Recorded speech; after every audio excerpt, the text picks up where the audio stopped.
Imagine waking up one morning with the strange, unsettling feeling that your entire life is slightly off. Nothing obvious is wrong. Your routine is the same room, the same responsibilities, the same people who know you by name. From the outside, everything looks stable, predictable, even successful. But inside, something feels hollow. It's subtle at first, like a quiet echo in the back of your mind, a faint whisper that appears during moments of silence when the noise of daily life briefly fades. You ignore it. Most people do. After all, what could it possibly mean? Life is supposed to feel like this sometimes, right? A little dull, a little heavy, a little disconnected. But the whisper doesn't disappear. It shows up in strange moments, while staring at the ceiling late at night, during a conversation where you suddenly feel like an actor delivering rehearsed lines, in the middle of laughter that somehow feels forced. And slowly, an uncomfortable question begins to form. What if the person you show the world isn't really you? What if the life you're living isn't the one you actually believe in? And even more disturbing, what if you've been living a lie for so long that you no longer remember the truth? At first, the mind resists this idea. It feels too dramatic, too extreme. Living a lie sounds like something reserved for spies, criminals, or fictional novels and tragic novels. But look closer. How many people choose careers they secretly hate just to meet expectations? How many relationships continue long after love has quietly died?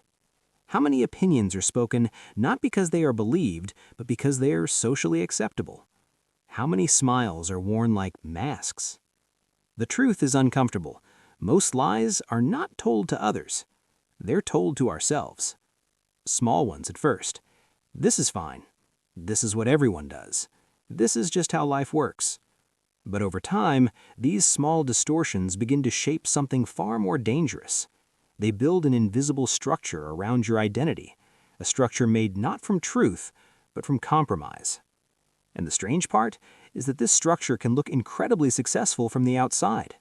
You might achieve everything you were supposed to achieve: stability, status, approval.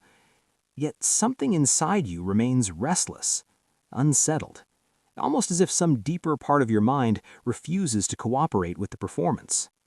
Have you ever noticed how certain moments of honesty feel strangely powerful? Moments when someone finally admits what they truly think? When someone walks away from a life that looked perfect on paper? When someone says the one thing everyone else was afraid to say? Why do those moments feel so electrifying? Because deep down, everyone recognizes something terrifying about them. They reveal how fragile the illusion really is. The uncomfortable truth is that living a lie doesn't always feel like deception. Often it feels like normal life. You follow expectations. You adopt beliefs that seem reasonable. You shape yourself into the version of you that others find acceptable. And slowly, almost imperceptibly, the real you begins to disappear behind the role. Not dramatically, quietly, piece by piece. Until one day, you realize something deeply unsettling. You have become a stranger to yourself. Your words feel scripted. Your choices feel predetermined. Your life feels like a story written by someone else. And the most disturbing question begins to emerge. If this isn't who you truly are, then who would you be without the mask? Would people still accept you? Would your life collapse? Or would something far more dangerous happen? Would you finally see the truth? Because the moment you begin to question the lie, everything becomes unstable. The career that once felt safe begins to feel suffocating. The opinions you once repeated start to sound empty. The identity you built over years suddenly feels fragile, like a costume that could fall apart at any moment. And this leads to the question most people spend their entire lives avoiding. Why do we do this to ourselves? Why do intelligent, self-aware human beings willingly construct lives that feel false? Why do we suppress parts of ourselves just to maintain the illusion of stability? And perhaps the most haunting question of all, what is the psychological cost of living a lie that pretends to be someone you are not? Because the mind keeps records. Every suppressed thought, every hidden truth, every moment you betray your own nature. And eventually, the bill arrives. But to understand why this happens, why entire lives can be built upon carefully maintained illusions, you have to look deeper into the human mind itself, into the hidden forces shaping identity, into the psychological machinery that makes living a lie not only possible, but frighteningly common. And once you see those forces clearly, you may begin to realize something even more disturbing. The lie might be far bigger than you ever imagined. The unsettling truth is that living a lie rarely begins as a conscious decision. No one wakes up one morning and declares, "Today I will betray who I really am." Instead, it begins quietly, almost invisibly during the earliest moments of your life. As a child, you enter the world with something rare and fragile: authenticity. Your emotions are direct, your curiosity is raw, your reactions are honest. You laugh when something is funny, cry when something hurts, and question everything without shame. But then something subtle begins to happen. You start learning the rules, not the written rules of society, the deeper unspoken ones. The rules about what is acceptable, what is admirable, what is embarrassing, what must be hidden. Slowly, you begin to notice something unsettling. Certain parts of you are rewarded, while others are rejected. When you behave in ways that please others, you receive approval, smiles, praise, acceptance. But when you express something uncomfortable, anger, disagreement, strangeness, ambition, vulnerability, you're corrected. Sometimes gently, sometimes harshly, but the message is always the same: be this, not that. And the young mind, desperate for belonging, learns quickly.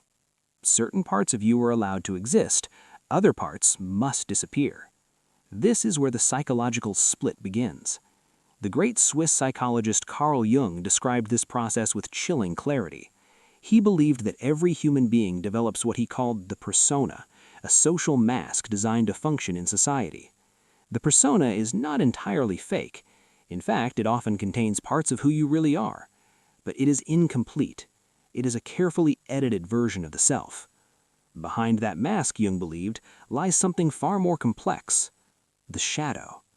The shadow contains everything that was rejected during your psychological development: traits that were judged unacceptable, emotions that were suppressed, desires that were deemed inappropriate. And the disturbing part is that the shadow doesn't disappear. It waits, hidden beneath the surface of consciousness, quietly influencing your behavior in ways you barely understand.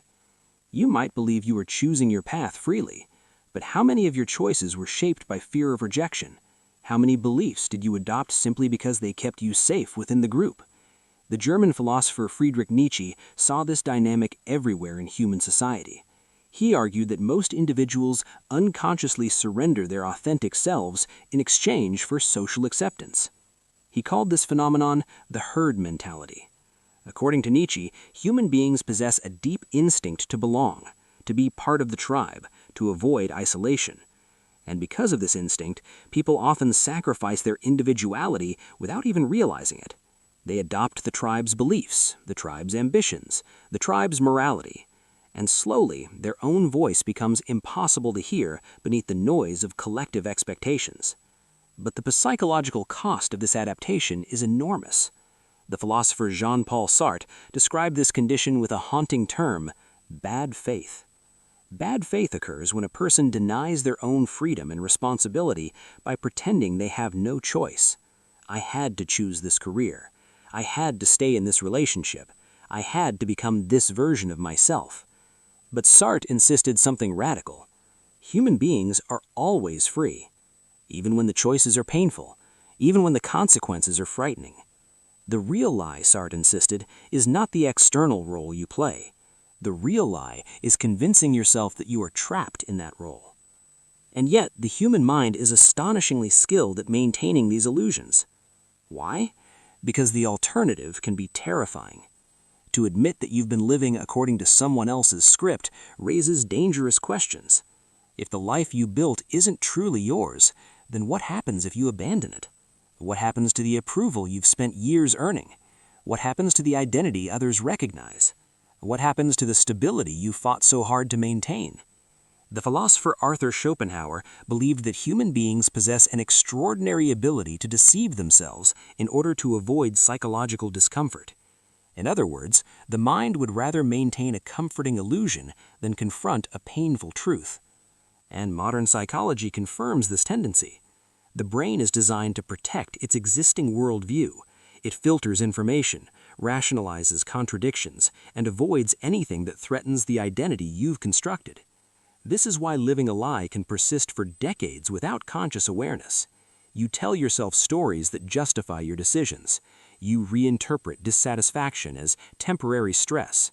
You dismiss moments of doubt as weakness, until eventually the lie becomes indistinguishable from reality. But beneath the surface, something continues to resist. A quiet tension begins to grow inside the psyche, a feeling that something essential